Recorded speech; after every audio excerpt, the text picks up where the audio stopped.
Asahan pa rin ang puspusan at trabaho ni Pangulong Ferdinand R. Marcos Jr., partikular na ang pinigting na paglaban sa katiwalian. Yan ang inihayag ng Palace Press Office Undersecretary Kirk Castro kasunod ng lumabas na survey kaugnay sa approval at trust ratings ng Pangulo.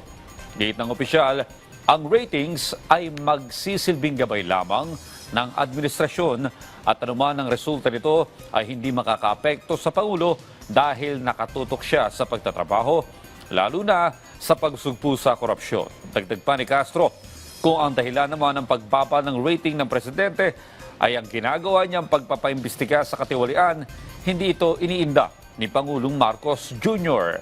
Alam umano ng presidente na maaaring idulot ng investigasyon sa kanyang administrasyon, pero kanya pa rin itong itinuloy para sa interes ng mga Pilipino.